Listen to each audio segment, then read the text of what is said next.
looking at it like through video and whatever else and now seeing it in person, is it a huge difference to you? What's up guys and welcome. You are watching Fazi Fitness. So let's start this video with 6 times Mr. Olympia, Dorian Yates, and how all of the 90s legends, they admit that Dorian wasn't the most gifted guy in terms of his shape and his aesthetics, but somehow he still managed to hold all these guys off, like Flex Wheeler, Shaun, Kevin Levrone, and the list just goes on and on. So this isn't the first time someone has spoken about all of this. And there isn't even a single picture or video of Dorian Yates on the entire internet that does him any justice. Is it a huge difference to you? Oh, it's different. There is a certain impact to see it in person. And this clip right here, from the latest episode of the Cutler cast, where Jay Cutler himself talks about his first impression about Dorian Yates, that just perfectly sums it up. That how Dorian won 6 straight Mr. Olympia titles, and that too in such a dominating fashion. Show I attended, the 95 Olympia, and Yates came out, and I thought he was great, but I always thought, like, how come Paul Dillette or Shaun doesn't win, or Kevin Levrone, or these guys? Because to me, they looked like they had outrageous body parts that just had more flow to the physique. But when Dorian came out, I said, this is why he wins. It was so crazy in person. And the funny thing is that Dorian did not even have the best genetics in terms of the shape and the flow. Now let me take that back, because looking back at his physique from the Olympia 1993, which was probably the best physique of Dorian Yates' entire career, he had awesome symmetry, but the guys who placed just behind him, they were Flex Wheeler and Shaun, who are still known to this day to have one of the best shapes ever in the entire bodybuilding books. But nobody had that ability to get harder and drier that Dorian Yates had, that rock hard 20 kind of conditioning. And that is something that just separated him from the rest of the pack. And that is why no one was able to beat him in 6 straight years. For instance, his front lat spread and his rear lat spread, they were just lights out. Now it is always great to listen to a legend like Jay Cutler talk about some of these guys he looked up to when he was up and coming, and Dorian definitely is one of the greatest of all time. Now this wouldn't be a challenging task for a normal gym rat to hang on a pull-up bar for 1 minute straight, but for a guy who weighs over 260 pounds right now, and that is Akeem Williams, and him doing that successfully for over a minute, that is something unique.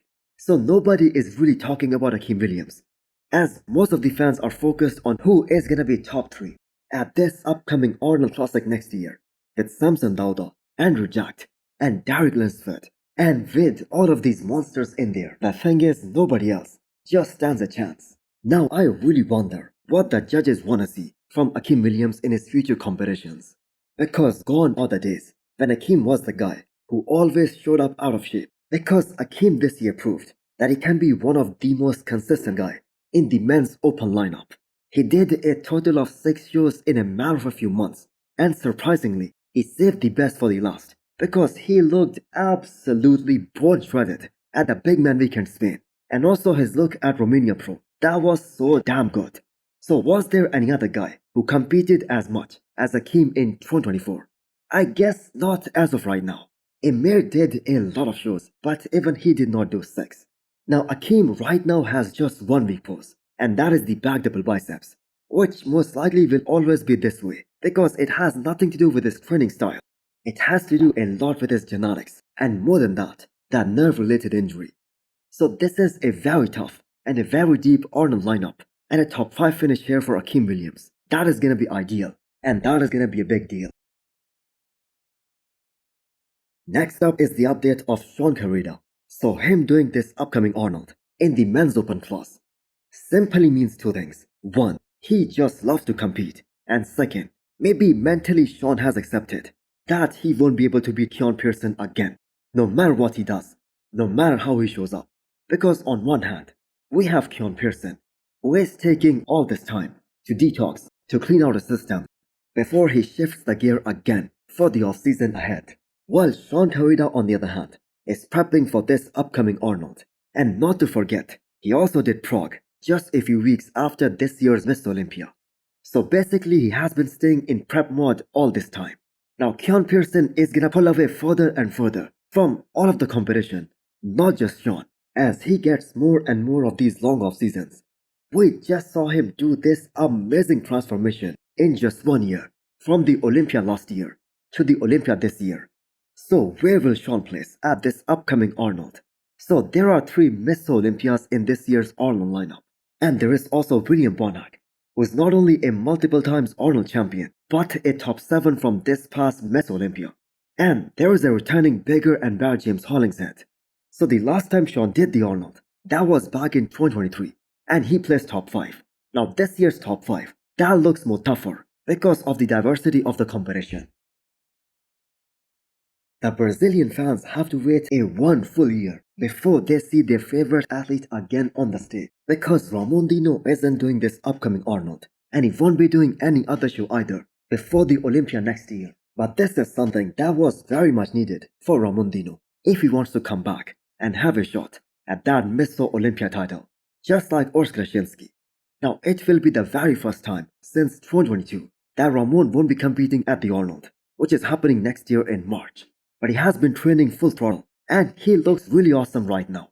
Now after what happened at this past Miss Olympia about 10 weeks back, you just cannot count anyone out, because who would have predicted that Mike Sommerfeld will show up so strong and at his all-time best and with such amazing transformation that he would convincingly beat all these guys except for Chris Bumstead, and he would push Chris Bumstead more than anyone has done before. So 2025, that is totally a new year, and we hope that Ramon is gonna go back to hitting his poses the way he did last year. Now do not forget, that was an unbelievable package, and Chris Bumstead himself admitted that Ramon was able to close the gap in just 1 year. So this was without a doubt a really disappointing year for Ramondino, because the 3 shows that he did in 2024, none of them were even close to his personal best. But that being said, he did play smart, by earning his Olympia spot as early as he possibly can in the year. So maybe Ramon can come back and just shock us all next year with an Olympia winning physique. And I'm gonna say it again, no one should count Ramondino out. Josema Beast aka Jose Manuel's name that wasn't on the official Arnold list. Now he posted a physique update saying prep starts in 12 days. Now what should Josema is prepping for? Because if he did not apply for this upcoming Arnold, is he doing something like the Arnold Brazil or Detroit Pro, or maybe both of them? Then I'm guessing he should have done the Arnold Ohio as well, because that is the biggest of them all. So what Josema did in 2024, that was truly incredible. He switched from the men's open bodybuilding to classic physique division, and he won not just 1, but 2 shows before his Olympia debut. And to top it all off, at the Olympia he was able to place top 6 in the world. And just by going how consistent he is in terms of his conditioning and the kind of rock hard conditioning he brings, every single time he steps on stage, he is gonna move up the ranks very fast. So the Arnold Classic would have been a great opportunity for Josema Beast to get compared to the likes of Mike Sommerfeld and set himself up as one strong contender for the Olympia title next year. Now maybe he is doing Detroit Pro, where he's gonna face Terence Ruffin, who is also a guy who so many people are sleeping on, and a guy about whom a vast majority of the bodybuilding fans think can win the Olympia title next year. So it isn't only Josema's back that sets him apart, it is his unmatched conditioning. So hit the thumbs up button if you liked the video, and smash the subscribe button if you wanna come back for more. Thanks for watching.